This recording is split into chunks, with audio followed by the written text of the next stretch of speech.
This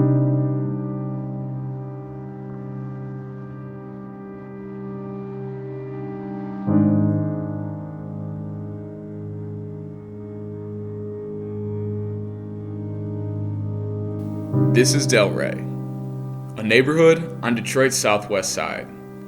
This is a city plagued by industries, making it a high pollution area, leaving the air feeling thick with a distinct chemical smell in the air.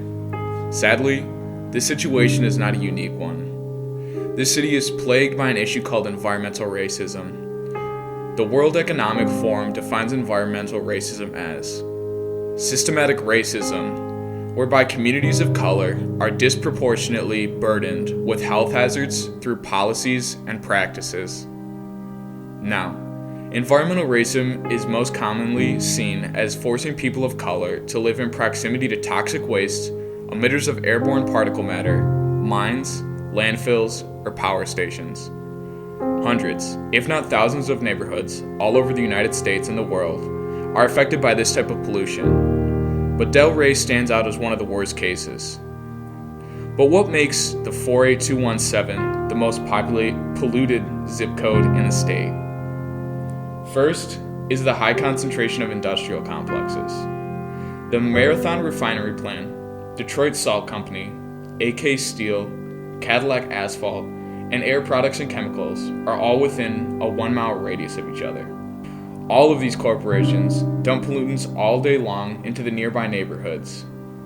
Companies like Marathon have been accused of violating federal emissions guidelines more than a dozen times. 71% of this Southwest Detroit neighborhood's residents also happen to be African American. 4 of the state's top emitters of particulate matter, sulfur dioxide, and nitrous oxides, which can respectively cause respiratory issues and create acid rain, are located within a 5-mile radius of this neighborhood. A 2017 report from the NAACP showed that 2,402 African American children in Detroit have suffered from some sort of asthma attack due to natural gas pollution. Many groups have been fighting these factories and plants since the early 80s, with minimal results. The residents often are underrepresented in these debates and struggle to make change despite community dedication. It's hard going up against such million-dollar companies. In the past, the Marathon Company has bought out houses within the 48217 zip code.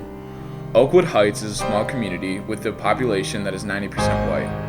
Other small communities in the 48217 zip code is the Jeffries subdivision. Unlike Oakwood Heights, the population in the Jeffries is 90% black.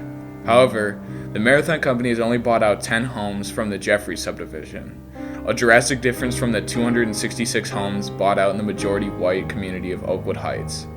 Marathon's defense on the matter was that the Jeffries community qualified for NSP funding. However, the small community has never received such funding and is still in dire need of a way out.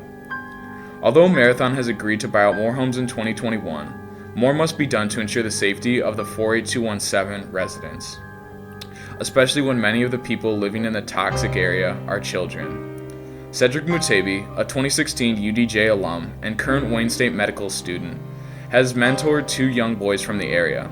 Both had asthma before the age of 10. Cedric says that the crazy thing is that they are fully aware at their age of the conditions that put them at risk to develop asthma. Obviously, asthma has a major toll on a person, but the mental impact of living in this area is also extremely detrimental to these people's health. The Detroit water shutoff starting in 2014 just accelerated the health complications that the people in the area face. Now, if these 2 young boys can notice the injustice around them, then the issue is obviously very apparent. It's just hidden behind a billion-dollar company and their selfish ideals. However, even though these companies seem untouchable, groups like Detroiters Working for Environmental Justice strive for the betterment of the communities in the 48217 zip code. This organization has worked with many of the universities around the area to introduce initiatives like the Community Action to promote healthy environments. Through these different actions, the people within the 48217 zip code can hopefully receive the justice that they deserve.